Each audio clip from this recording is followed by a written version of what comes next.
Mes parents m'ont renvoyé pour faire des économies. Maintenant, leur entreprise s'effondre, et je dirige le concurrent qui les rachète pour une bouchée de pain. Je suis Ethan Clark. J'ai 38 ans, et, après avoir passé 15 ans à bâtir l'entreprise de ma famille à partir de zéro, mes parents m'ont renvoyé parce que je coûtais trop cher. Avant de vous expliquer comment leurs appels désespérés et paniqués ont abouti à la plus incroyable des fusions-acquisitions dont vous ayez jamais entendu parler, s'il vous plaît, dites-moi d'où vous regardez cette vidéo, dans la section des commentaires ci-dessous. Il est toujours passionnant de voir jusqu'où ces histoires se propagent. C'est arrivé un mardi. Je me souviens que l'air dans la salle de conférence était vicié, et lourd d'une tension inexprimée, qui vous donnait des frissons dans la nuque. Mon père, James, était assis en bout de la grande table en acajou, avec une expression d'indifférence professionnelle. Je savais que c'était très mauvais signe. Ma mère, Linda, était assise à sa droite, le regard fixé sur une petite imperfection de la table, pour éviter de me regarder. Mon jeune frère, John, assis en face de moi, affichait un regard fier et vicieux. Il n'essayait même pas de le cacher. Clark Property avait été tout mon univers au cours des 15 dernières années. J'avais personnellement conçu l'ensemble de l'infrastructure numérique, depuis les portails de candidature des locataires, répartis sur nos 50 complexes dans 3 États, jusqu'au système complexe des demandes de maintenance, en passant par le réseau sécurisé de traitement des paiements, qui gérait des millions de dollars chaque mois. Tout était sorti de ma tête et de mes doigts. Je l'avais conçu pour être la fondation silencieuse et fiable du succès de notre famille. Mon père s'éclaircit la gorge, émettant un son sec et rauque. « Ethan, dit-il, la voix teintée d'une formalité glaciale, qu'il utilisait rarement avec moi, même pour plaisanter. Nous avons passé en revue les finances de l'entreprise avec un cabinet de conseil. » Il fit glisser un classeur à spirale, sur la table polie. Sur la couverture, on pouvait lire « Analyse de l'efficacité opérationnelle ». Je ne l'ai pas ouvert.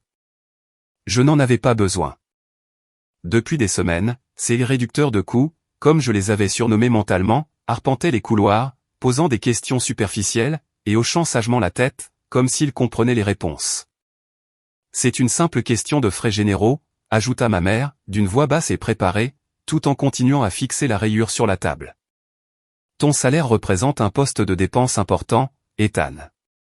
Un poste très important. » Puis John s'est penché en avant, posant ses coudes sur la table, son sourire se transformant en un rictus carnassier.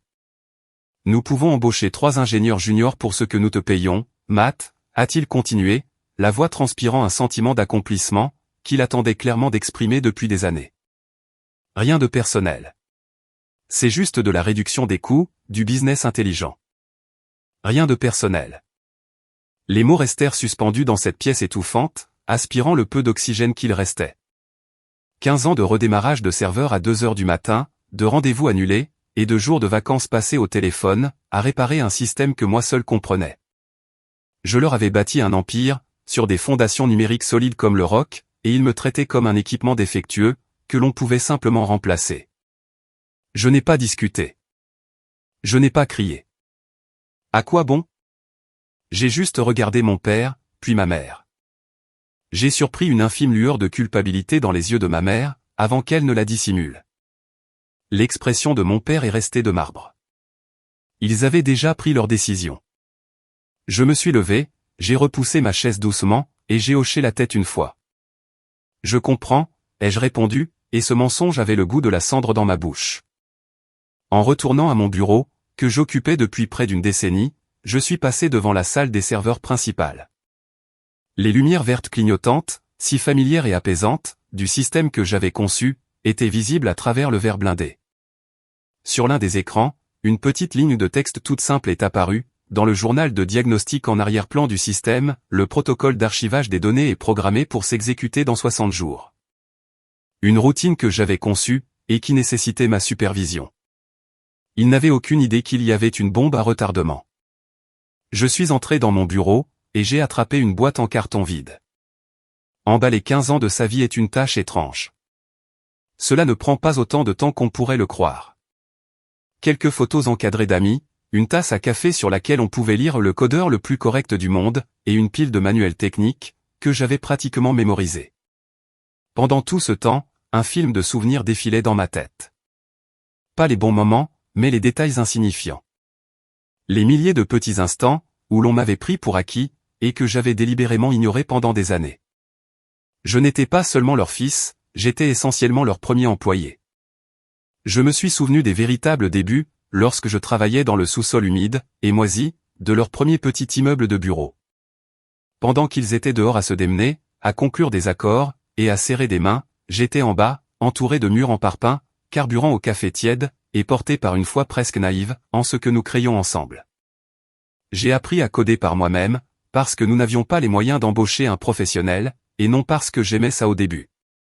C'est moi qui ai assemblé notre premier serveur, à partir de pièces recyclées, et qui ai tiré des câbles Ethernet au plafond, à l'aide d'une agrafeuse. Le système s'est développé naturellement, au fur et à mesure de la croissance de l'entreprise. Un complexe immobilier est passé à 5, puis à 20, et enfin à 50, à travers l'Ohio, la Pennsylvanie, et la Virginie occidentale. À chaque nouvelle acquisition, le système que j'avais créé devenait plus complexe, et plus indispensable. C'était bien plus qu'une simple commodité. C'était le principal système nerveux de l'entreprise. Il traitait les paiements des loyers avec une efficacité impitoyable. Il répartissait le personnel de maintenance, grâce à un algorithme que j'avais inventé, afin de minimiser les temps de trajet, tout en augmentant la satisfaction des locataires, ce qui nous permettait de maintenir les taux d'occupation les plus élevés de la région. C'était notre avantage concurrentiel le plus important, et j'en étais l'architecte. Le problème, c'était que j'étais la seule personne à le comprendre véritablement. Ce n'était pas par choix. C'était une question de budget. Depuis au moins 5 ans, je les suppliais presque d'investir, pour mettre en place un véritable département informatique professionnel. J'entrais dans le grand bureau de mon père, muni de plans détaillés et de graphiques, démontrant la croissance exponentielle des données, et des requêtes des utilisateurs. « Papa, nous devons embaucher au moins 2 techniciens de support, » lui disais-je, en pointant un graphique qui montrait la charge de nos serveurs, s'approchant de niveaux critiques. Et nous devons commencer à documenter l'architecture du système. Si je me fais renverser par un bus demain, vous naviguerez à l'aveugle. Mon père s'adossait alors dans son magnifique fauteuil en cuir, que mon système avait remboursé de multiples fois, je le savais bien, et m'offrait ce sourire apaisant, mais condescendant. Phil, l'argent est rare en ce moment. Chaque dollar disponible doit servir à l'acquisition de ce nouveau portefeuille immobilier à Pittsburgh. En plus, ajoutait-il avec une tape affectueuse sur mon épaule, tu gères tout ça si bien tout seul. Pourquoi payer d'autres personnes, quand nous avons le meilleur juste ici? L'approche de ma mère était différente, et plus douce dans sa façon de m'invalider. Oh, Ethan, tu t'inquiètes toujours tellement, disait-elle, en levant la main comme pour chasser une mouche. Ce ne sont que des ordinateurs et des câbles. Tant que les chèques de loyer continuent d'arriver, c'est que ça marche. Ne complique pas trop les choses. Je me souviens très bien d'un jour de Thanksgiving. Je devais assister au dîner de famille de ma petite amie de l'époque, ce qui représentait une étape importante pour nous.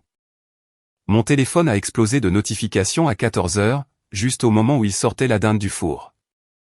Une surtension dans l'un de nos principaux centres de données avait compromis une base de données critique. J'ai passé les 6 heures suivantes au téléphone, connecté à distance, reconstruisant lentement l'index à partir d'une sauvegarde. J'ai sauvé l'entreprise d'une potentielle panne d'une semaine entière. Quand j'ai appelé mon père, tard dans la nuit, pour lui dire que le danger avait été écarté, il a simplement répondu « Bon travail, fiston. Je savais que tu pouvais gérer. » Ensuite, elle m'a parlé de la magnifique dinde que John avait découpée. Il ne m'a jamais demandé ce que j'avais raté. Ma petite amie et moi avons rompu une semaine plus tard. David, notre chef de la maintenance, semblait être le seul dans toute l'organisation à comprendre tout cela. David était un employé de la première heure, avec des mains calleuses, et de la graisse de moteur incrustée sous les ongles. Il m'avait vu grandir, passant du petit garçon dans le sous-sol, à l'homme qui supervisait tout le spectacle numérique. Après une énième réunion de budget difficile, il m'a trouvé dans la salle des serveurs, à fixer les lumières clignotantes. Ne le laisse pas t'atteindre, Matt, m'a-t-il dit avec un grognement sourd. Tout cet endroit, cette opération entière de 50 complexes, tourne grâce à ce qui se trouve dans ta tête. Ils n'en ont pas la moindre idée. Ils pensent que ce sont les bâtiments qui rapportent l'argent. Ce n'est pas le cas. C'est ça. Il a tapoté la vitre d'une baille de serveur avec son gros doigt. C'est toi. Ces remarques m'ont apporté un certain réconfort, mais l'irritation a grandi, surtout lorsque John a officiellement rejoint l'équipe. Il avait obtenu un diplôme de commerce, et mes parents l'ont rapidement nommé vice-président des opérations. Il a reçu un bureau d'angle, un compte de frais généreux, et une incompréhension totale de la façon dont l'entreprise fonctionnait réellement. Je me souviens qu'il est entré dans mon bureau un jour, qu'il a vu mes tableaux blancs couverts de diagrammes complexes, et qu'il a remarqué, « Alors, tu fais juste en sorte que les ordinateurs marchent. Ça a l'air plutôt simple. » Il me voyait comme le grand frère intello, l'homme de l'ombre, qui remplissait une fonction nécessaire, mais coûteuse. Il méprisait mon salaire, parce qu'il ne pouvait pas mesurer mon travail, à l'aide de l'une de ces simples feuilles de calcul. J'étais perçu comme un problème à résoudre, plutôt que comme un atout à valoriser. Puis, sont arrivés les consultants.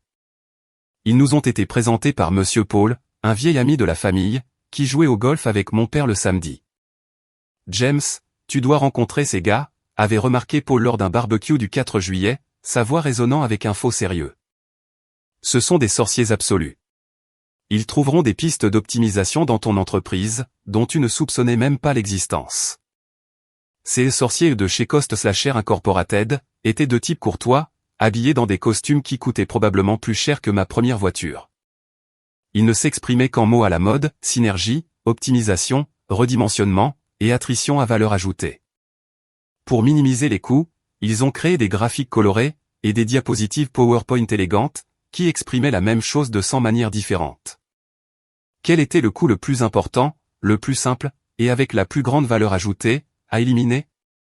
Ils ont souligné avec brio le responsable de l'ingénierie, très bien rémunéré, qui, selon leur avis d'experts, pouvait être facilement remplacé par une équipe de personnes moins chères, plus jeunes, et plus flexibles. Ils ont partagé leurs conclusions avec mes parents, dans la salle de conférence principale. J'y étais invité, mais on ne m'a pas demandé de parler. En gros, je devais m'asseoir là, et écouter ces deux charlatans qui ne faisaient très probablement pas la différence entre un serveur et un micro-ondes décrire à quel point mes 15 années de connaissances spécialisées représentaient un désavantage. Vous payez pour un savoir obsolète, a déclaré l'un d'eux calmement, en jetant un coup d'œil à mon père.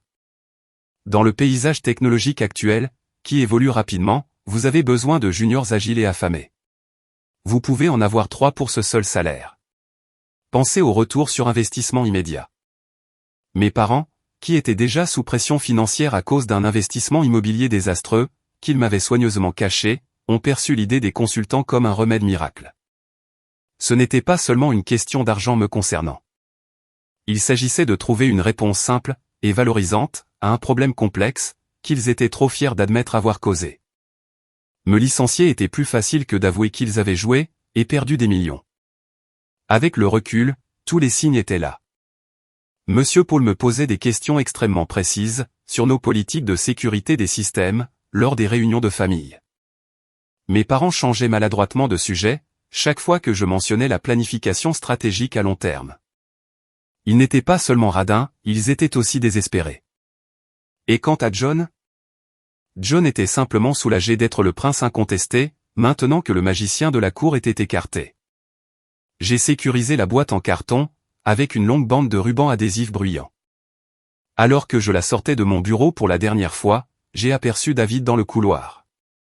Il m'a simplement fixé du regard, les yeux emplis d'une compréhension triste et lasse. Il secoua lentement la tête. « Ils viennent de faire la plus grosse erreur de leur vie, fiston », a-t-il dit doucement. À l'époque, j'ai supposé qu'il agissait simplement comme un ami loyal. Je n'avais aucune idée à quel point ces paroles allaient s'avérer prophétiques. Je suis sorti sous le soleil éclatant de l'après-midi, laissant derrière moi les lumières vertes clignotantes, ainsi que toute ma famille. Je ressentais un profond chagrin, mais quelque chose d'autre bouillonnait en dessous. Une détermination froide et inflexible. Ils avaient pris une décision d'affaires. Maintenant, il était temps pour moi de prendre la mienne. Ce soir-là, après avoir posé la boîte de ma vie d'avant dans le coin de mon appartement silencieux, j'ai déverrouillé mon ordinateur portable. Un email non lu se trouvait dans ma boîte de réception.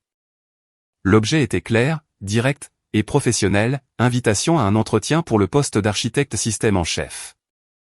L'expéditeur était Ridgeview Management, notre concurrent le plus grand, le plus pointu, et le plus prospère. Les 2 premiers mois après mon départ de Clark Property ont été une période de silence, étrange et surréaliste.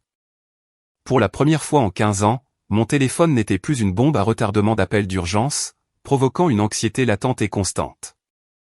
Je pouvais manger, sans penser à une erreur de base de données. Je dormais toute la nuit, chaque nuit. J'ai passé 3 séries d'entretiens rigoureux et gratifiants avec Ridgeview Management. Leur PDG, Alana Cross, une femme vive et pragmatique, ne s'est pas seulement renseignée sur mes qualifications. Elle m'a interrogé sur ma philosophie de conception de système, sur l'évolutivité, et sur la manière de développer des plateformes résilientes et pérennes. C'était une discussion que j'avais voulu avoir avec mon propre père pendant des années, une discussion sur la construction, plutôt que sur la simple maintenance. Puis, exactement 59 jours après mon licenciement, David m'a appelé. Ce n'était pas sur mon ancien téléphone professionnel, bien sûr, mais sur mon portable personnel, que seules quelques personnes possédaient. « Matt, c'est David », a-t-il dit, la voix crispée par une tension que je connaissais trop bien. On aurait dit que quelque chose s'était brisé. Nous avons un problème. Un gros. Que se passe-t-il, David ? Ai-je demandé, mon cœur commençant à battre à un rythme familier et indésirable. Le système fait des siennes, et c'est grave. Les demandes de maintenance s'évanouissent dans la nature. Ce n'est pas juste un bug. C'est comme si elles n'avaient jamais été enregistrées. Le nouveau petit génie de la technologie embauché par John, Chad, n'arrête pas de dire à tout le monde que c'est un problème mineur de mémoire cache. Chad.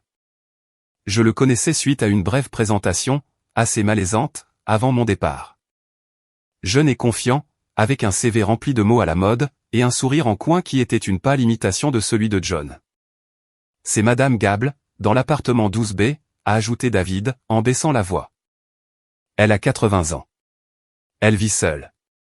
Son plafond est sur le point de s'effondrer à cause d'une fuite de tuyaux. Ça fait 3 jours qu'elle appelle. Chad n'arrête pas de lui dire de soumettre un ticket en ligne, mais le portail est en panne.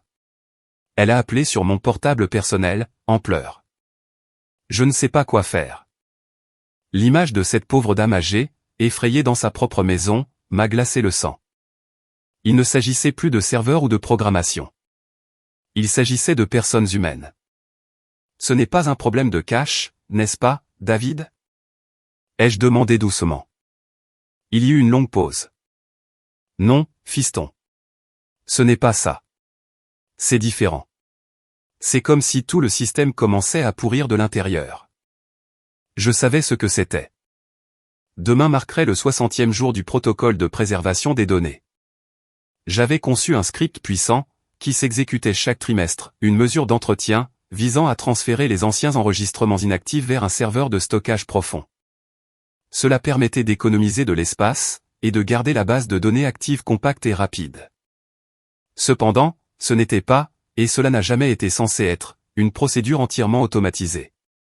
Cela nécessitait une supervision manuelle, pour faire la distinction entre les données véritablement anciennes, comme un locataire ayant déménagé il y a 3 ans, et les données récemment actives, qui n'avaient pas été mises à jour depuis quelques semaines.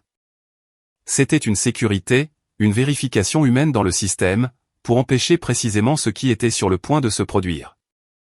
Sans ma supervision, le script allait fonctionner à l'aveugle.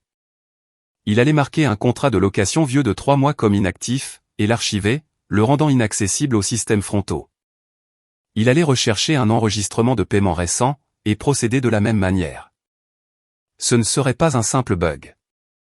Ce serait une véritable calamité informatique, systématique et en cascade. Je l'ai décrit à David de la manière la plus claire possible. Il a lâché un long juron passionné, dans un murmure. Je vais essayer de leur en parler, a-t-il dit. Mais nous savions tous les deux que c'était inutile. John refuserait d'écouter un vieux technicien de maintenance, plutôt que son nouveau génie de l'informatique. Le lendemain, la tempête a frappé de plein fouet. Mon téléphone a commencé à sonner vers 9 heures du matin. Le premier appel venait de John. Sa voix était remplie de mécontentement, et non d'inquiétude. Et, Matt, cette histoire de maintenance est un peu pire que prévu. Chad a du mal à en trouver la cause. Quel est le mot de passe administrateur pour la base de données Racine ? C'était une demande fondamentalement irresponsable, un peu comme demander les codes de lancement d'un silo nucléaire. Lui donner ce mot de passe serait un suicide pour l'entreprise.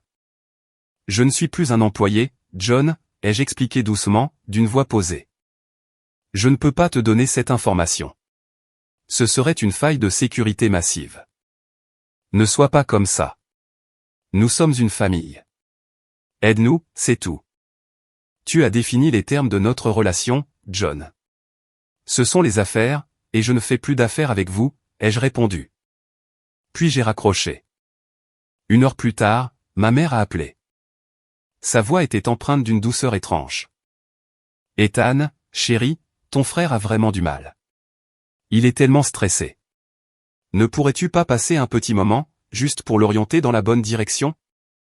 Maman, je ne travaille plus là-bas. Ce ne serait pas approprié. Ne sois pas si difficile, Ethan. C'est l'héritage de ta famille qui est en jeu. C'est toi qui as dit que ce n'était que des affaires, maman, ai-je répondu, sur un ton plus dur que prévu. Une sage décision d'affaires. J'ai coupé la communication, avant qu'elle ne puisse répondre. Au milieu de l'après-midi, la véritable panique s'était installée. Mon père a appelé, la voix pleine de fureur et de terreur. Ethan, le système de traitement des paiements est complètement en panne. Il rejette tous les paiements de loyers entrants. C'est le 1er du mois. Nous avons des millions de dollars de créances, qui viennent de disparaître. Sais-tu à quel genre de pénalité nous nous exposons auprès des banques? J'ai ma petite idée, ai-je expliqué. Le mécanisme d'archivage a vraisemblablement marqué les profils de paiement des locataires actifs comme inactifs, et les a verrouillés un par un. Tu dois réparer ça. S'est-il exclamé, la voix brisée par le désespoir. C'est un désastre dont tu es le responsable. Dont je suis responsable? Ai-je dit, un calme effrayant s'emparant de moi. Il me semble me souvenir avoir présenté un budget pour une équipe de support, et un projet de documentation, pendant 5 années consécutives. Qui est-ce qui appelait cela des frais généraux inutiles? Je te paierai $200 de l'heure. Tout ce que tu voudras, mais viens ici. C'était le moment. Le moment que j'avais à la fois redouté et, dans un coin sombre et amer de mon cœur, espéré. Mes pensées sont retournées vers cette froide salle de conférence. Le rictus de John. Le regard fuyant de ma mère, et le rejet glacial de mon père. Des années à être dévalorisées. Mes avertissements systématiquement ignorés. Toute une vie de ce traitement. Puis, mon cerveau a fait quelque chose d'inattendu. Il m'a ramené à un après-midi ensoleillé, où j'avais 10 ans et John en avait 6. Il était tombé de son vélo et s'était écorché le genou. Le sang se mélangeait à la saleté. Il hurlait, et c'est moi qui l'ai ramassé, qui l'ai épousseté, et qui l'ai porté sur mon dos pendant la moitié du trajet jusqu'à la maison. Une douleur liée au devoir familial, et une ombre de tendresse fraternelle, m'ont tordu l'estomac. L'espace d'une courte seconde, j'ai failli céder. C'est alors que mon téléphone a vibré, annonçant la réception d'un nouvel email. J'ai jeté un coup d'œil rapide à l'écran de mon ordinateur portable. L'expéditrice était Victoria Cross.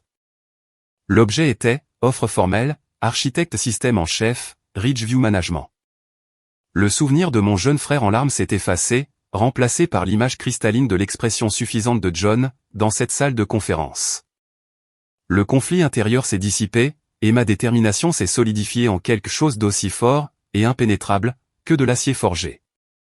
Papa, ai-je murmuré dans le téléphone, la voix aussi stable et claire que du cristal. Tu as pris une décision d'affaires. J'en ai également pris une. Avant qu'il ne puisse réagir, j'ai raccroché. J'ai ouvert l'email de Ridgeview. Mon salaire était 30% plus élevé que ce que mon père me payait. L'offre comprenait une importante prime à la signature, et des stocks options dans une entreprise en pleine croissance. Mais c'était bien plus qu'une question d'argent. C'était le titre. C'était une question de respect.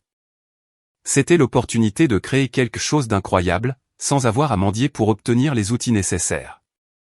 Le téléphone a de nouveau sonné. C'était John. Sa voix était folle et hystérique. C'est $500 de l'heure, Matt. $500. Fixe simplement ton prix. Nous te donnerons des parts dans l'entreprise, s'il te plaît. Je l'ai laissé aller sur la messagerie vocale. J'ai tapé une réponse d'un seul mot à Victoria Cross, accepté. Ensuite, j'ai éteint mon téléphone. Pour la première fois de ma vie d'adulte, le silence m'a semblé paisible.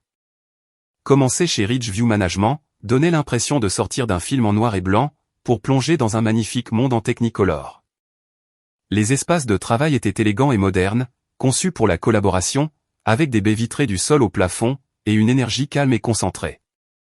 Lors de mon premier jour, Victoria Cross m'a personnellement accompagné à mon nouveau poste de travail. C'était un bureau d'angle, avec une vue spectaculaire sur les toits du centre-ville. « C'est votre espace, Ethan », a-t-elle déclaré, sur un ton direct et respectueux. Votre équipe est composée de 4 ingénieurs seniors, qui sont tous de premier ordre. Le dossier de bienvenue comprend votre budget pour la première année. Nous vous avons embauché parce que vous êtes parmi les meilleurs. Nous vous faisons confiance, pour créer la plateforme de gestion immobilière la plus robuste, évolutive, et sécurisée du secteur. Ma porte est toujours ouverte. N'ayez pas peur de demander ce dont vous avez besoin. C'est ce dont j'avais besoin. Ces mots étaient simples, mais ils m'ont semblé révolutionnaires. Pendant 15 ans, mon existence professionnelle avait été définie par ce que je ne pouvais pas avoir. Ici, on me demandait ce dont j'avais besoin pour réussir. C'était déroutant, de la plus belle des manières. Ma nouvelle équipe était fantastique. C'étaient des professionnels dévoués, qui étaient sincèrement impatients de collaborer avec moi. Lorsque j'ai présenté mes premiers croquis d'architecture sur un immense tableau blanc, ils ont vu du potentiel, plutôt que des obstacles. Ils ont posé des questions pointues et perspicaces. Ils ont remis en question mes hypothèses, de manière constructive. Nous avons passé l'après-midi entier à débattre des avantages de 2 technologies de base de données différentes. Nous collaborions, pour créer ensemble quelque chose de plus grand. C'était tout ce dont j'avais toujours rêvé dans un cadre professionnel. Linda, l'une de mes ingénieures, a découvert une technique pour optimiser une requête de recherche que j'avais créée, ce qui a permis d'obtenir un temps de réponse d'une demi-seconde. Au lieu d'être sur la défensive, j'étais enthousiaste. C'est brillant, lui ai-je assuré. Mettez-le en œuvre. L'appréciation inattendue sur son visage m'a dit tout ce que j'avais besoin de savoir, sur la culture d'entreprise que Victoria avait instaurée ici. Pendant ce temps, la tempête chez Clark Property s'est transformée en un ouragan de catégorie 5. David me tenait informé, via des SMS sporadiques et discrets, comme de brefs reportages depuis une zone de guerre. Ils ont tenté de faire une restauration à partir d'une sauvegarde de serveurs. Un SMS disait, elle datait d'une semaine. Ils ont effacé les 7 derniers jours de journaux de maintenance, et de données de paiement. Chad a mis ça sur le compte d'un problème de serveur corrompu. John a embauché 2 employés juniors supplémentaires, via un service de freelance sur Internet. Un autre message, une semaine plus tard, indiquait qu'ils étaient basés dans 2 pays différents. C'est comme voir 3 gamins essayer de résoudre un Rubik's Cube, en tapant dessus avec un marteau, pendant un appel vidéo de très mauvaise qualité. Le bouleversement n'était plus seulement interne. Les locataires étaient furieux. Les avis négatifs apparaissaient sur Google et Yelp, comme des champignons toxiques. Les taux d'occupation, autrefois la métrique dont ma famille était la plus fière, commençaient à chuter. Environ un mois après avoir commencé mon nouveau travail, Victoria m'a convoqué dans son bureau. C'était le même bureau où elle m'avait embauché, mais l'atmosphère était différente. Je n'étais plus un candidat. J'étais un membre de son cercle restreint. Ethan, a-t-elle commencé, en me faisant signe de m'asseoir. Vous êtes ici depuis quelques semaines. Vous prenez vos marques. J'ai une mission pour vous, qui nécessite votre perspicacité unique et intime. Elle a fait glisser un dossier sur son grand bureau. Je voudrais une analyse complète de la concurrence des principales entreprises de notre région, forces, faiblesses, opportunités, menaces. Je suis particulièrement intéressé par votre évaluation experte, et impartiale, de Clark Property.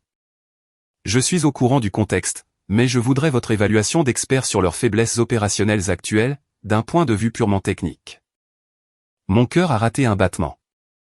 Ce n'était pas une demande banale. C'était une manœuvre stratégique, un coup d'échec au niveau de l'entreprise. J'ai passé la semaine suivante à travailler tard dans la nuit, non pas par obligation, mais par un fort sentiment de fierté professionnelle. J'ai été objectif. Je n'ai rien écrit sur la trahison familiale, ou sur mes sentiments personnels. J'ai préparé une analyse technique, froide et rigoureuse, d'une entreprise dans une spirale infernale. J'ai décrit la nature sur mesure, non documentée, et vulnérable, de leurs systèmes informatiques. J'ai identifié le point de défaillance unique, une dépendance totale à l'expertise institutionnelle d'une seule personne. J'ai détaillé les effets en cascade liés au fait de laisser le protocole d'archivage des données s'exécuter sans contrôle, y compris la perte catastrophique de données, les problèmes majeurs de conformité et de droit, ainsi qu'une rupture totale, et permanente, de la confiance des locataires. Mon évaluation était sans appel. Sans une reconstruction du système de fond en comble par une équipe d'experts, ce qui prendrait des mois et coûterait des millions de dollars, l'intégrité opérationnelle essentielle de l'entreprise était irrémédiablement endommagée. Je n'avais pas besoin de deviner. Je savais que j'avais construit la maison, je savais donc où se trouvaient tous les murs porteurs, et je savais qu'ils allaient s'effondrer. J'ai remis le rapport de 20 pages à Victoria. Elle l'a lu dans un calme absolu, avec un regard indéchiffrable. Lorsqu'elle a terminé, elle l'a posé soigneusement sur son bureau, et a levé les yeux vers moi. C'est d'une précision dévastatrice, a-t-elle déclaré, avec une lueur dans les yeux que je n'arrivais pas tout à fait à comprendre. Merci, Ethan. C'est exactement ce dont j'avais besoin. Quelques jours plus tard, j'ai reçu un dernier SMS de David. C'était la photo d'une lettre, rédigée sur le papier à en-tête épais de Vanguard Holdings, notre ancien plus gros client. Le texte en dessous était bref et direct, c'est officiel. Vanguard vient de résilier son contrat. Cela représente 20% de nos complexes les plus rentables qui s'envolent. C'est un coup fatal, Matt. L'entreprise est dans une spirale descendante, sans aucune issue de secours. J'ai regardé l'image, puis j'ai tourné mon regard vers la fenêtre de mon nouveau lieu de travail, observant la métropole animée en contrebas. Je ne me sentais pas joyeux. Je ne me sentais pas non plus désolé. J'ai ressenti un fort sentiment d'inéluctabilité, comme si j'assistais à l'application d'une loi physique. Les actions ont des conséquences. Ce n'était plus personnel. Ce n'était que des affaires. Mon ancienne entreprise familiale s'effondrait, comme je l'avais prophétisé pendant des années. L'appel de David au sujet de la résiliation du contrat par Vanguard Holdings a été la dernière secousse avant le tremblement de terre. Je comprenais ce que signifiait la perte de leur plus gros client. Ce n'était pas seulement un revers financier. C'était un vote de défiance publique, qui s'est répercuté à travers toute l'industrie immobilière de la région. Clark Property n'était plus simplement en difficulté. L'entreprise était clairement en train de couler, et les requins ont commencé à tourner autour. J'ai passé le reste de la journée dans un étrange détachement concentré. J'ai dirigé une réunion de conception avec mon équipe chez Ridgeview, esquissant l'architecture de notre nouveau portail locataire à la pointe de la technologie. Nous créions quelque chose de propre, de moderne, de documenté, et de robuste. Nous construisions quelque chose de la bonne manière. Mon présent, et mon passé, contrastaient fortement. Ce soir-là, alors que je m'engageais dans mon allée, mes phares ont percé le crépuscule, et se sont posés sur une silhouette familière, affaissée sur les marches de ma porte. C'était John. Il ressemblait à un fantôme de lui-même. Ses cheveux, d'habitude impeccables, étaient en bataille. Son beau costume était froissé et abîmé, et le rictus typique sur son visage avait disparu, remplacé par un désespoir brut, aux yeux creusés, qui faisait peine à voir. J'ai coupé le moteur et je suis sorti de ma voiture, mes clés tintant dans ce silence inattendu. Je me suis avancé prudemment vers lui. Il s'est levé à mon approche, les mains enfouies dans les poches, et les épaules voûtées par la défaite. « Matt » a-t-il dit, la voix éraillée et brisée. Nous devons parler. Il n'y a rien à dire, John, ai-je répondu d'un ton neutre, dépourvu de toute émotion. J'ai gardé la main sur la portière de la voiture. S'il te plaît, a-t-il imploré, et les mots qu'il a prononcés sonnaient comme les gémissements d'un chien. Écoute-moi, c'est tout. Vanguard est parti. La banque exige le remboursement de nos prêts. Nous allons tout perdre. L'entreprise va couler. Je vois, ai-je répondu. Non, tu ne vois pas.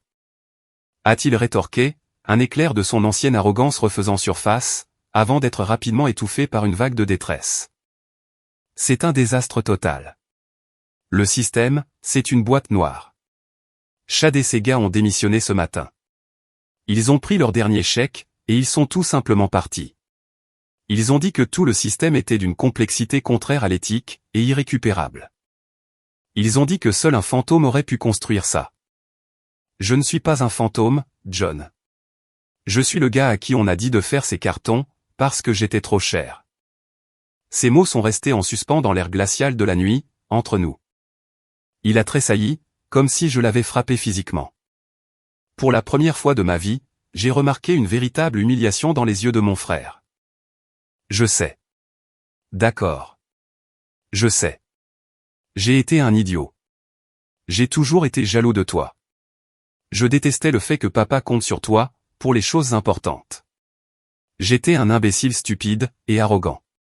Papa et maman ont été stupides, eux aussi. Nous étions tous stupides. Mais c'est l'héritage de notre famille, Matt. Papa a construit cette entreprise à partir de rien. Non, John, ai-je répondu, d'une voix dangereusement douce, qui a coupé court à sa tirade. Papa a signé les papiers. Moi, j'ai construit le moteur qu'il a fait tourner pendant 15 ans. Et vous avez tous décidé de jeter le mécanicien à la porte, pour laisser le chauffeur essayer de réparer le moteur. Comment ça s'est passé pour vous? Il n'a eu aucune réponse à cela. Il m'a simplement dévisagé, son visage pâle et fatigué, éclairé par la lueur jaune de la lumière du Porsche. La compagnie d'assurance menace de nous lâcher, parce que nos registres de maintenance ont disparu, a-t-il murmuré, les mots se bousculant. La banque menace de geler nos avoirs. Ce n'est pas juste une seule chose, Matt. C'est tout. Tout s'effondre en même temps. Il a fait un pas en avant. Aide-nous, je t'en prie, a-t-il supplié, la voix brisée. Je t'en supplie. Fixe ton prix. N'importe quel prix. $1 million. Départ dans l'entreprise. Tout ce que tu voudras. Reviens juste, et répare ça. S'il te plaît. Tu es le seul au monde à pouvoir le faire. J'ai fixé mon frère, l'enfant prodige à qui on avait tout servi sur un plateau d'argent, et qui était maintenant tombé si bas, qu'il se tenait sur le pas de ma porte, pleurant pour obtenir de l'aide. Une petite partie de moi, celle de l'enfant fatigué de 10 ans, a ressenti de la pitié. Cependant, cette émotion était enfouie sous 15 années à avoir été considérée comme un simple outil. Elle était éclipsée par le souvenir de ce rictus suffisant, dans cette froide salle de conférence. J'ai pris une grande inspiration, et l'air dans mes poumons m'a semblé pur, et frais. Tu as dit que tu pouvais diriger l'entreprise sans moi, John. Tu as dit que ce n'était que des affaires. Eh bien, voici le résultat de votre décision d'affaires. Finalement, je me suis dirigé vers ma porte d'entrée, et je l'ai déverrouillée. Maintenant, tu dois vivre avec. Je suis rentré à l'intérieur, et j'ai fermé la solide porte en chêne. Le déclic du loquet reflétait la gravité de mes propos. Je ne l'ai pas regardé partir. Je suis allé dans ma cuisine, je me suis appuyé contre le plan de travail, le cœur battant à tout rompre, et les mains tremblant légèrement. C'était terminé. C'était le mot de la fin, du moins, c'est ce que je croyais. Le lendemain matin, j'étais dans une réunion de stratégie chez Ridgeview, quand mon téléphone, qui était sur la table, a vibré. David m'avait envoyé un message. Mes mains tremblaient encore un peu, quand je l'ai soulevé. Ce n'était pas un simple message. C'était une photo. La photo d'une grande enveloppe blanche, toute neuve, posée sur le bureau de la réception de Clark Property. L'adresse de l'expéditeur était celle d'un célèbre cabinet d'avocats du centre-ville, que je savais spécialisé dans les transactions commerciales importantes. Mais c'est le nom placé discrètement derrière le logo du cabinet d'avocats, qui m'a coupé le souffle. Ridgeview Management. Ma propre entreprise. J'ai marmonné des excuses, et me suis retiré de la réunion, l'esprit tournant à 1 million à l'heure. Je me suis dirigé vers le bout du couloir, vers la fenêtre qui surplombait la ville, et j'ai appelé David. Il a décroché à la première sonnerie. « Qu'est-ce que c'est, David ?» ai-je demandé, la voix à peine audible. « Un coursier vient de le déposer, » a-t-il expliqué, la voix pleine d'étonnement et d'incrédulité. « C'est adressé à ton père, ta mère, et à John. » J'ai vu l'entête, Matt. « Qu'est-ce que tu as fait ?» Je n'ai rien fait, ai-je avoué, et c'était la stricte vérité. Je n'avais aucune idée de ce qui se préparait. J'ai raccroché, et j'ai marché presque dans un état second, droit vers le bureau de Victoria Cross. Sa porte était ouverte. Elle a remarqué mon expression, et m'a invité à entrer, d'un petit hochement de tête. « Vous avez entendu la nouvelle, je suppose ?» a-t-elle remarqué calmement, les doigts croisés sur son bureau. « Entendu quoi, Victoria ? Que se passe-t-il ? Cette lettre ?» Elle a esquissé un léger sourire satisfait, qui n'a pas tout à fait atteint ses yeux. C'était le rictus d'un grand maître des échecs, qui vient de mettre son adversaire échec et mat. Votre analyse concurrentielle était très convaincante, Ethan. Elle a souligné une opportunité unique et urgente. Une entreprise, dotée d'un portefeuille immobilier précieux, mais paralysée par une défaillance opérationnelle catastrophique, bien qu'éminemment réparable. Dans le monde des fusions et acquisitions, c'est ce que nous appelons une cible parfaite. Elle s'est penchée en avant. Le conseil d'administration a approuvé la manœuvre hier soir. Nous avons fait une offre formelle, et non négociable, ce matin. Une offre très basse, pourrais-je ajouter, compte tenu de leur état actuel de détresse extrême. Ils n'auront pas d'autre choix que d'accepter. C'est ça, ou la faillite pure et simple. Il m'a fallu un instant pour saisir l'ampleur vaste, et vertigineuse, de ce qu'elle disait. Ridgeview rachetait Clark Property. Mon nouvel employeur rachetait le précédent. Et il y a encore une chose, a-t-elle ajouté, en saisissant un dossier sur son bureau. C'était une copie de la lettre d'offre officielle, une condition clé, et non négociable, de cette acquisition. Elle a retourné la feuille, et a pointé du doigt une clause spécifique, section 4, sous-section B. Mes yeux se sont posés sur mon nom. Comme condition à cette transaction, Monsieur Ethan Clark, architecte système en chef de Ridgeview Management, sera nommé pour diriger l'audit technique complet, et l'intégration ultérieure des systèmes de tous les actifs de Clark Property. J'ai regardé ces mots, puis j'ai reporté mon regard sur Victoria. L'univers a basculé sur son axe, avant de se remettre en place, dans une clarté vive et éclatante. Je n'étais pas seulement le gars qui avait refusé d'aider. Je n'étais pas seulement la personne qui avait été réhabilitée. J'étais maintenant aux commandes. Les appels urgents de ma famille avaient finalement cessé, car ils allaient désormais devoir prendre rendez-vous, pour me parler. L'annonce de l'acquisition a fait l'effet d'une bombe, au sein de la coquille vide qu'était devenue Clark Property. David m'a informé par la suite que lorsque mon père a ouvert la lettre de l'avocat, il l'a lue 3 fois, son visage prenant une couleur grise que David n'avait jamais vue auparavant. Ma mère s'est simplement assise sur la chaise la plus proche, les mains tremblantes, le regard perdu dans le vide. Et quant à John ?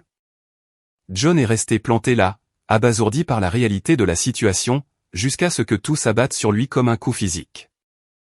Leur entreprise, leur héritage familial, était vendu pour des clopinettes à leur principal concurrent, et j'étais le visage, et le moteur, derrière cette prise de contrôle. Une semaine plus tard, j'ai franchi à nouveau les portes en verre du bâtiment de Clark Property, pour la première fois depuis mon renvoi brutal. Mais je ne revenais pas en tant que fils embarrassé. Je suis entré en tant que cadre supérieur de la nouvelle société mère, accompagné par 2 membres de l'équipe de transition de Ridgeview, rapide et efficace. À notre arrivée, les quelques employés restants ont levé les yeux de leur bureau, les yeux écarquillés par un puissant mélange de terreur et de curiosité. Mes parents et John se tenaient sur le pas de la porte de l'ancien bureau de mon père, à m'attendre. Ils semblaient plus petits, diminués par le poids de leur échec. « Ethan », a commencé mon père, sur un ton tendu et hésitant. « Monsieur Clark », les jeux corrigés, d'un ton poli mais ferme, établissant une distance immédiate et insurmontable.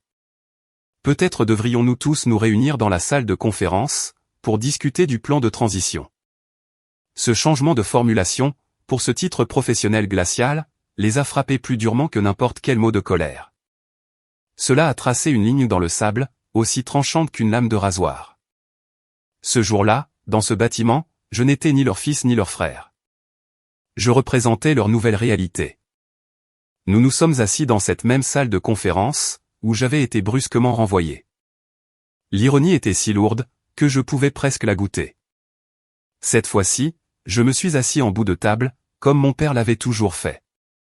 J'ai présenté la stratégie de transition avec une précision calme et professionnelle, sans que ma voix ne tremble à aucun moment. J'ai parlé de l'évaluation des actifs, des audits opérationnels, et des revues de personnel. Je n'ai pas jubilé. Je n'ai pas haussé la voix. Je n'ai même pas établi de contact visuel plus longtemps que ce qui était professionnellement requis. Mon professionnalisme froid et détaché m'a servi à la fois d'armure et d'arme. Il comprenait ce jargon, le langage des affaires, et il était maintenant utilisé pour les informer clairement qu'ils avaient perdu tout contrôle. La première chose à l'ordre du jour, ai-je dit en jetant un coup d'œil à un tableau mural qui se trouvait juste au-dessus de sa tête, est une refonte complète, de fond en comble, de l'infrastructure informatique. Mon équipe commencera un diagnostic complet demain matin. John, vous devrez leur fournir tous les identifiants d'administration existants, ainsi que toute la documentation disponible. Il n'y a pas de documentation, a répondu John, le regard fixé sur la table. J'en suis conscient, ai-je répondu, ma voix aussi plate que la tonalité d'un téléphone. Dans ce cas, vous fournirez simplement les identifiants. Mon équipe créera la documentation. Nous faisons les choses correctement, chez Ridgeview. Après la réunion, alors que je rangeais ma mallette en cuir, ma mère s'est approchée de moi, les yeux embués de larmes retenues. Ethan, pourrions-nous simplement parler 5 minutes, en famille, s'il te plaît? Une partie de moi a ressenti un pincement de mon ancienne culpabilité. Mais je savais que céder, ne serait-ce qu'un peu, éroderait le mur que je m'étais battu si fort pour ériger. J'avais besoin d'aller jusqu'au bout. Maman, ai-je commencé, la voix s'adoucissant légèrement. Une dose de clémence calculée. En ce moment, ma priorité absolue est de stabiliser cette entreprise, pour protéger l'investissement de Ridgeview. Toute conversation concernant des sujets non professionnels, devra être gardée pour un autre moment, et un autre endroit. Je me suis ensuite tourné vers elle, ma voix redevenant plus officielle. Nous pourrons programmer un rendez-vous via mon assistante, si vous avez d'autres questions opérationnelles. Elle a reculé, comme si je l'avais giflée. La limite était fixée. Elle était absolue. Elle avait compris. Les semaines qui ont suivi ont été un exercice bizarre, consistant à défaire l'œuvre de ma propre vie. Mon équipe chez Ridgeview, intelligente et efficace, s'est émerveillée de la complexité, et de l'inventivité, de ce que j'avais construit entièrement seul. Mais ils ont aussi secoué la tête, stupéfaits par le manque total de soutien et de documentation. C'est comme si un seul gars avait construit un gratte-ciel entier, m'ont dit quelques-uns d'entre eux. Et puis ils l'ont viré, et ont été surpris quand l'ascenseur est tombé en panne. L'un des moments les plus étranges s'est produit, lorsque j'ai exigé que tous les employés restants de Clark, y compris mon frère, suivent une formation de plusieurs jours, sur les nouveaux processus informatiques et les politiques éthiques de Ridgeview. Évidemment, je n'ai pas animé la formation moi-même. Je l'ai déléguée à une ingénieure junior de mon équipe, brillante et compétente, une jeune femme nommée Maya, qui avait la moitié de l'âge de John, et était 2 fois plus compétente. Je suis passé devant la salle de formation à un moment donné, et j'ai regardé à travers la cloison vitrée. J'ai remarqué John assis à un terminal informatique, les épaules affaissées, pendant que Maya expliquait soigneusement le nouveau système de billetterie du support technique. Il a levé les yeux, et nos regards se sont croisés un bref instant, à travers la vitre. J'ai été témoin de la honte. J'ai été témoin du ressentiment. Et, pour la première fois de ma vie, j'ai remarqué une lueur de ce qui semblait être du respect, authentique et inaltéré. Je lui ai adressé un petit signe de tête, presque imperceptible, et j'ai continué mon chemin. Le message était clair. C'est ainsi que fonctionne une organisation professionnelle. C'est ça que vous avez jeté. 6 mois ont passé. L'intégration de Clark Property dans le portefeuille de Ridgeview n'a pas été seulement un succès. Cela a également servi de cas d'école pour l'organisation. Sous ma direction, nous avons fait bien plus que simplement restaurer l'ancien système dysfonctionnel. Nous l'avons démoli jusqu'aux fondations, et nous sommes repartis de zéro. C'était une œuvre d'art, sécurisée, évolutive, basée sur le cloud, et si minutieusement documentée, que n'importe quel développeur qualifié pouvait arriver et la comprendre. La satisfaction des locataires, qui avaient touché le fond, est montée en flèche. Les actifs les plus performants de Ridgeview étaient désormais les propriétés qui, auparavant, perdaient de l'argent. Ma réputation au sein de l'organisation s'est renforcée. Je n'étais pas simplement la personne qui avait survécu à une horrible trahison familiale. J'étais le gars capable de transformer un navire en perdition, en un véritable vaisseau amiral. Cependant, ma relation avec ma famille est restée professionnelle et distante. Je les voyais lors des réunions d'évaluation trimestrielles. J'envoyais des emails courtois, liés au travail. Le lien personnel, que j'avais autrefois chéri par-dessus tout, semblait rompu, peut-être de façon permanente. Puis, de façon inattendue, mon père m'a contacté sur mon téléphone portable personnel, et m'a invité à dîner avec lui. Juste nous deux. J'ai hésité. Ma première inclination a été de dire non, afin de maintenir la distance. Mais quelque chose dans sa voix, une lassitude profonde que je n'avais jamais entendue auparavant, m'a poussé à accepter. Nous nous sommes retrouvés dans un restaurant de viande traditionnelle et calme, un cadre neutre, rempli du léger bourdonnement des conversations des autres. Pendant un long moment, nous avons mangé dans un silence gêné. Finalement, il a posé sa fourchette et son couteau, bien alignés sur son assiette. Il m'a jeté un regard avec des yeux fatigués, et cernés. J'avais tort, Ethan, a-t-il commencé, ces mots sortant lentement et lourdement, comme si chacun d'eux était un fardeau horrible à porter. Je n'ai rien dit. J'ai simplement écouté, l'expression neutre. Je n'allais pas lui faciliter la tâche. Ce n'était pas seulement l'argent, a-t-il dit, baissant les yeux vers la nappe blanche. C'était de la fierté.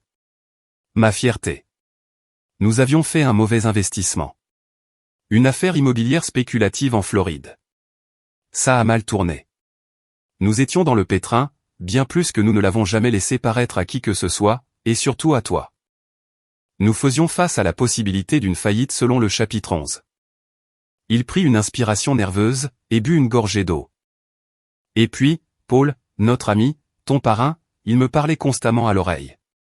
Il n'arrêtait pas de me dire à quel point nos coûts opérationnels étaient gonflés, à quel point nous vivions dans le passé. C'est lui qui nous a présenté ses consultants. Il a insisté, Matt. Il disait que c'était la seule décision intelligente à prendre, le seul moyen de libérer du capital et de nous sauver. Il faisait paraître ça si simple, si logique, comme une bouée de sauvetage. Il a levé les yeux, et, pour la première fois, j'ai vu un homme brisé, plutôt qu'un homme d'affaires en faillite. Nous avions peur, et nous avions honte. Il était plus facile de croire un inconnu en costume, qui nous disait ce que nous voulions entendre, que d'avouer à notre propre fils que nous avions échoué, que nous avions mis en péril l'héritage de la famille. Il s'est arrêté, la voix brisée. Il a joué sur ma peur la plus profonde, celle de ne rien avoir à laisser à John. James, me demandait-il, dont héritera John si tout cela tourne mal? Tu fais ça pour lui. Il m'a regardé dans les yeux. Nous t'avons sacrifié, pour sauver notre propre fierté. C'était la pièce manquante du puzzle. Celle qui donnait à toute cette horrible scène, une terrible sorte de sens. Cela n'excusait pas ce qu'ils avaient fait. Loin de là. Mais cela recadrait la situation. Ils n'avaient pas été simplement cruels. Ils étaient désespérés, faibles, et avaient été habilement manipulés. Paul? Ai-je demandé doucement. Pourquoi vous aurait-il fait ça? C'était ton meilleur ami. Mon père a eu un rire amer et sans joie, qui s'est terminé par une toux. Meilleur ami. Ouais. Nous l'avons découvert un mois après l'annonce de l'acquisition par Ridgeview. Son avocat a accidentellement envoyé un email à notre ancien comptable. Paul avait créé une société écran, prête à faire une offre dérisoire.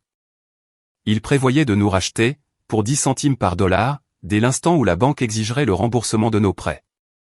Il n'essayait pas de nous aider à sauver l'entreprise. Il essayait de la pousser du haut d'une falaise, pour pouvoir fouiller dans les décombres. Il secoua lentement la tête, le poids de ces deux trahisons pesant lourdement sur lui.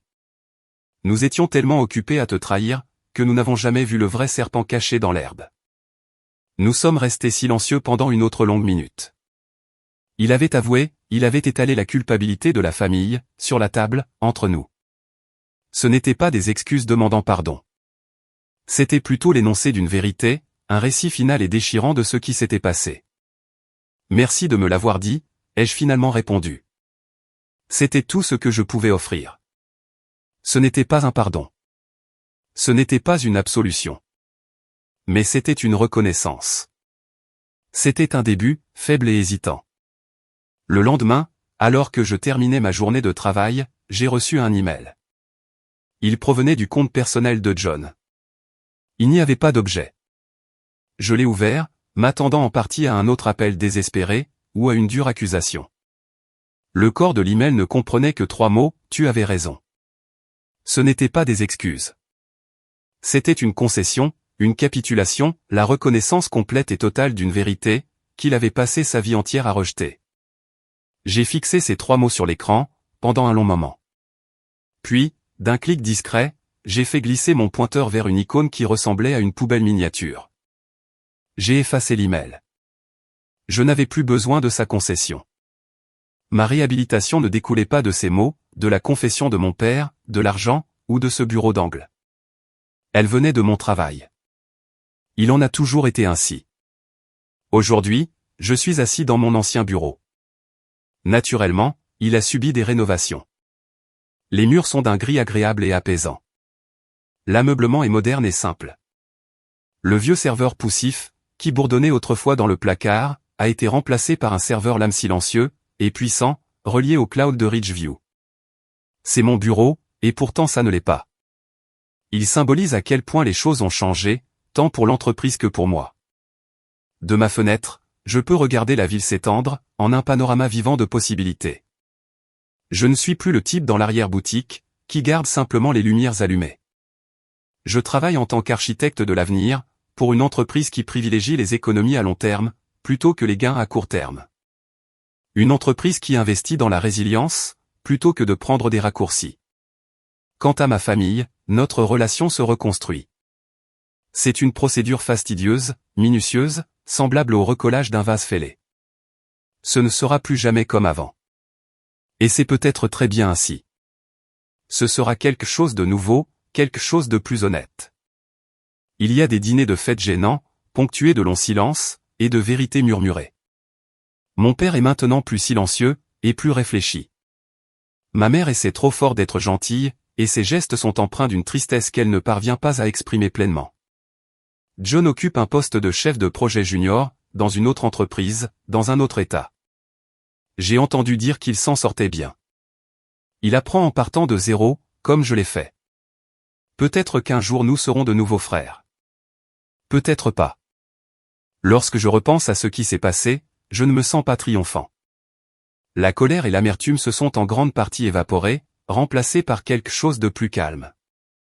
Ce que je ressens, c'est une immense, et inébranlable, clarté. Ma famille a commis une horrible erreur. Ils ont présumé que ma valeur était un chiffre, que l'on pouvait réduire sur une feuille de calcul. Ils ont cru pouvoir remplacer 15 années d'efforts, d'expertise, et de connaissances institutionnelles, par quelque chose de moins cher et de plus facile. Ils ont licencié leur fils. Cependant, ils n'ont pas pu licencier les répercussions. Ils ont découvert à leurs dépens que l'actif le plus cher qu'une entreprise puisse perdre, ce n'est pas l'argent. C'est le savoir irremplaçable. C'est la confiance. En fin de compte, ceci n'a jamais été conçu comme une histoire de vengeance. C'était une histoire de respect.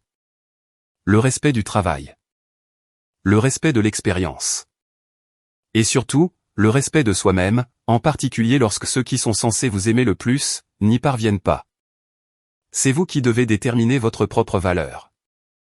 Créez votre propre valeur et défendez-la, même si cela implique de vous retrouver seul.